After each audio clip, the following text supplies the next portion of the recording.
ఏదైతే అపవిత్రత జరిగిందో భగవంతుడే మాకు ఈ సంకల్పాన్ని ఇచ్చాడు. భగవంతుడు కూడా ఒక్కొక్కసారి ఆయనకు నచ్చిన విధానం ద్వారా, వ్యక్తుల ద్వారా ప్రజల్ని సమాయత్తం చేస్తారు. అందుకే మాకు బాధ్యత అప్పచెప్పారు. ఇది దేవుని కార్యక్రమం కింద తీసుకుంటున్నాం, పవిత్రమైన కార్యక్రమం తీసుకుంటున్నాం. ఆ రోజు నాకు ప్రాణభిక్ష పెట్టా అంటే ఆయనే పెట్టాడు. నిన్న ఇన్ని కోట్ల మంది భక్తులు ప్రాణాలు పోగొట్టకుండా కాపాడుకున్నారంటే కెమికల్స్ కలిపినటువంటి ప్రసాదం లడ్డు. లడ్డూకు ఒక ప్రసక్తి ఉంది. వెంకటేశ్వర స్వామి ప్రసాదం ఎన్నో దేవాలయాల్లో ఎంతోమంది కూడా ప్రయత్నం చేశారు దీన్ని రిప్లికేట్ చేయాలని, ఎవ్వరూ చేయలేకపోయారు. అది వెంకటేశ్వర స్వామికి ఉండే ప్రత్యేకత. అది ఒక్క తిరుమలలో తయారు చేసిన లడ్డు ప్రసాదాలు అక్కడికే పరిమితం తప్ప ఎవ్వరు కూడా రిప్లికేట్ చేయలేరు. ఒకవేళ రెసిపీ తీసుకపోవచ్చు, కానీ అందులో వచ్చే ఇది మాత్రం ఆ టేస్ట్ కానీ ఆ పవిత్రత కానీ ఎక్కడ రావు. ఈ విషయం గుర్తుపెట్టుకోవాల్సిన అవసరం ఉంది. కానీ ఈ 5 ఏళ్లలో మీరు చూస్తే లడ్డు తినాలంటే భక్తులు భయపడ్డారు. తిరుమలకు రావాలంటే భక్తులు సందేహించే పరిస్థితికి వచ్చారు.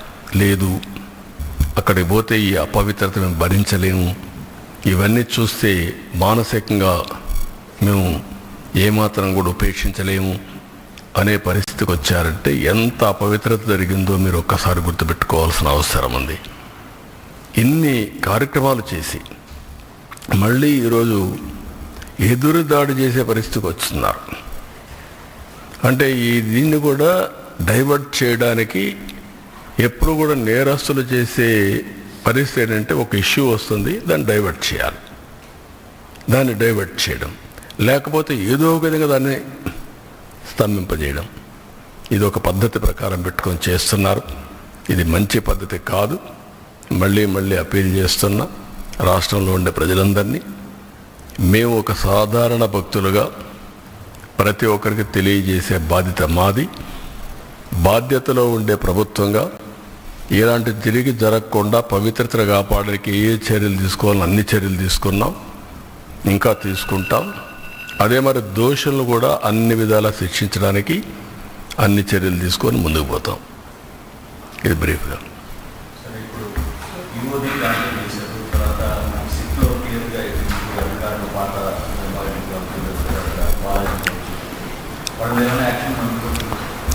యాజ్ ఆన్ టుడే మాకు ఏదైతే ఛార్జ్ షీట్ వేసారో ఛార్జ్ షీట్ ఇంకా నెంబర్ కావాలి, అది రావాలి.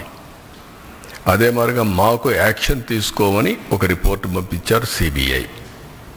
వీళ్ళందరిపైన అడ్మినిస్ట్రేటివ్ యాక్షన్స్ తీసుకోమని పంపించారు. అందుకే 1 మ్యాన్ కమిటీ ఓటేసి మొత్తం అనలైజ్ చేసి ఎక్కడెక్కడ ల్యాబ్సెస్ ఉన్నాయి ఆ ల్యాబ్స్ అన్ని అధ్యయనం చేసి యాక్షన్ స్టార్ట్ చేస్తాం. అవసరమైతే కోర్టులో కూడా ఇంకా ఏదైనా అడిషనల్ ఇన్ఫర్మేషన్ ఉంటే సబ్మిట్ చేస్తాం.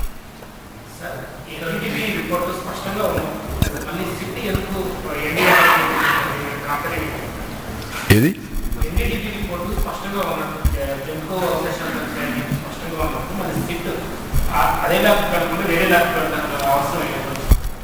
ఏది ఏమైనా ఆ ల్యాబ్కు పోయినా ఏ ల్యాబ్కు పోయినా ఒక్కొక్కసారి ఒక్కొక్కరికి ఆ lab report as on today ఇచ్చిన రిపోర్ట్లో కూడా మీరు చూస్తే ఏమన్నారు, మేము పూర్తిగా రూల్ అవుట్ చేయడం లేదు, కానీ మాకు ఆ టెక్నాలజీ లేదు, ఇది కమర్షియల్ కాదు, మేము ఇంటర్నల్ హౌస్లో డెవలప్ చేసుకుని దాని ప్రకారం రిపోర్ట్ ఇస్తున్నాం చాలా స్పష్టంగా చెప్పారు.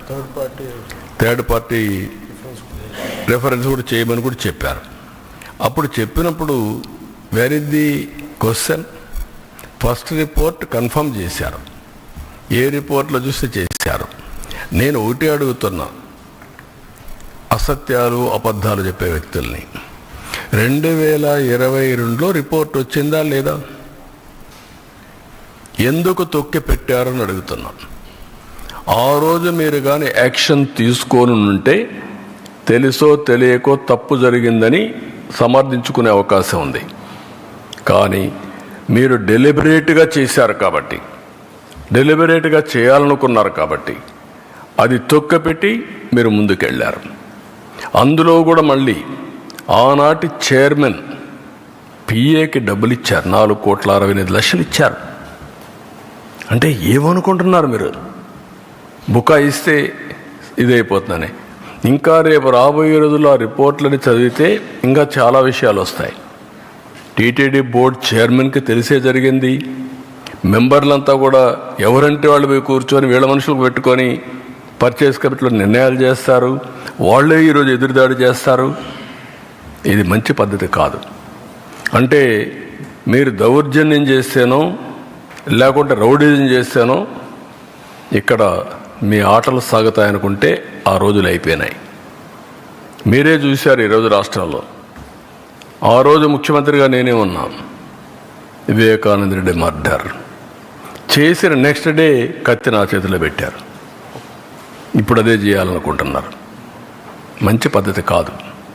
అది కూడా మీరు పెట్టుకుని దేవునితో పెట్టుకున్నారు. నాతోనే కాదు, దేవునితో పెట్టుకోవడం మంచిది కాదు. ఇది ప్రతి ఒక్కరు కూడా మక్కాకు పోవాలని ముస్లిమ్స్ అనుకుంటారు, దారుసలాముకు పోవాలని, జెరూసలాముకు పోవాలని క్రిస్టియన్స్ అనుకుంటారు.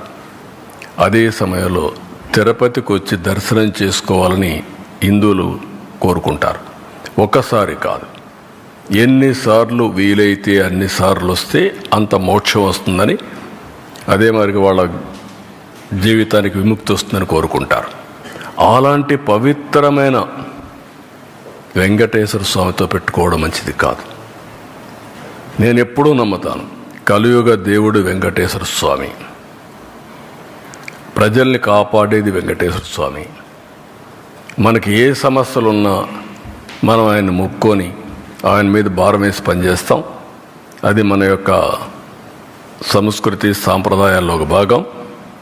మనందరికి కూడా ఆ పవిత్రమైన దేవుడి మీద నమ్మకం.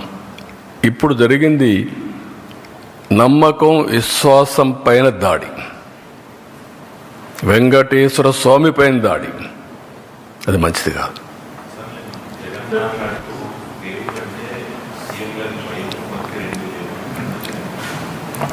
ఆయనకు వెంకటేశ్వర స్వామి మీద భక్తి ఉంటే మొన్న తిరుపతికి వచ్చాడు కదా, నేనేం చెప్పాను? మీరు డిక్లరేషన్ పైన సంతకం పెట్టండి. అది వెంకటేశ్వర స్వామి టీటీడీ సాంప్రదాయాలు. అబ్దుల్ కలాం పెట్టాడు కదా, పెట్టి దర్శనం చేసుకున్నాడు కదా, ఆయనకు నమ్మకం ఉంది కదా, నువ్వు ఎందుకు పెట్టలా? ఎందుకు రాలా? Can you answer this? అంటే నువ్వు ఒక మతస్థుడు కావచ్చు, తప్పులేదు. వెంకటేశ్వర స్వామి దగ్గరికి రావడానికి ఎవరైనా సరే అన్య మతస్థులు నమ్మకం ఉందని సంతకం పెట్టాలి, డిక్లరేషన్ ఇవ్వాలి. నేను దర్శనం చేసుకోవచ్చు. ఎందుకు రాలేదు అంటే ఇప్పటి వరకు నువ్వు చేసిందంతా ఇవే కదా. వెంకటేశ్వర స్వామి నాకు ప్రాణభిక్ష పెడితే నాకు నమ్మకం లేదు, నువ్వు మాట్లాడతావా? అంటే ఏంటి? ఎక్కడికి పోతున్నారు మీరు? ఒక హద్దు, ఒక లిమిటేషన్స్ ఉంటాయి. బియాండ్ లిమిటేషన్స్ ఏం చెప్పినా ప్రజలు నమ్ముతారు, ఏం చేసినా నా ఇష్టం, అది కుదరదు. ఆ విషయం వీళ్ళు గుర్తుపెట్టుకోవాలి. అంటే దేవుని పవిత్రత కూడా కాపాడలేని అసమర్థులం కాదు మేము. నేను I'm very clear in this.